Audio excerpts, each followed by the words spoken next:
Welcome to another inspiration and education video, a series featuring a breakdown of our Duets by Gemini line of engraving sheet stock. Just as there are multiple ways to use these substrates, you may have heard of them referred to in various ways, such as modified acrylic or plastic. Today's episode, we are featuring the Duets Selects Trio. This line is different than any other Duets line because it offers 3 layers of color all in one sheet. Let's start with the way that this material is made. At first glance, you see the blue core in a bold red cap sheet that is printed to resist fading. A 0.003-inch white acrylic layer has been added in between for the ability to reveal both white and blue when engraved. Let's go over a few tips and tricks to achieve this multi-tone contrast with your laser. Setting-wise, you're going to want to find that sweet spot of exposing the white layer, which is going to be a fast speed and mid to low power. Finding what works best for your machine for white first is going to make the dialing in of the blue a lot easier. This can be done by running a test grid, but me personally, I like to see the actual artwork instead of little squares. So based off past experience, I started with my normal 2-layer plastic sheet stock settings to see what kind of white I got. When I saw too much blue, it meant I had too much power. The hint of pink, there was not quite enough power.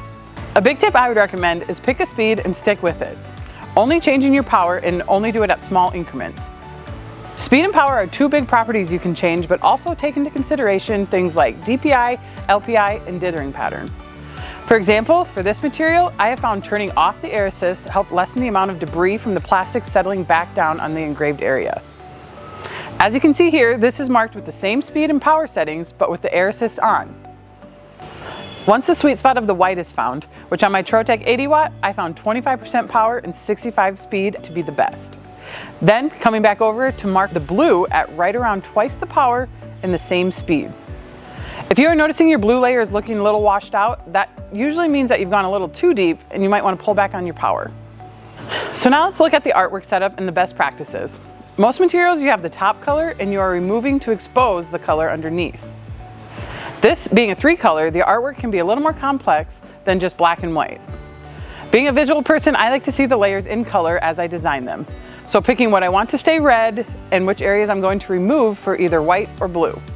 Once I have that final look, I found it easier to turn anything I want white to black and leave whatever I want blue, blue. So on this one, our background is going to be white, so I turn that to black, and anything I want to stay red is going to be the white color, so the laser doesn't remove any of it. So when I go to engrave, I have my 2 color settings. So black is anything that's white at this power and this speed, and blue is anything that I want to go blue, so I have the 65 power and 65 speed. So I want to engrave all my white stuff first, so I'm going to turn off my blue layer and my cut layer and have the laser engrave everything off to make it all white. And then once that is done and I have it all white and this part stayed red, I'm going to turn my blue layer on and my cut layer and turn off my white layer so it goes back and does just the blue. The goal is to have a little to no cleanup, but if needed, a little bit of lighter fluid can help clean up any amounts of residue. Achieve the perfect trio today and add Duets Selects Trio to your line of sheet stock. For any questions or to explore all of our Duets offerings, visit us online or give us a call below. Thanks for watching.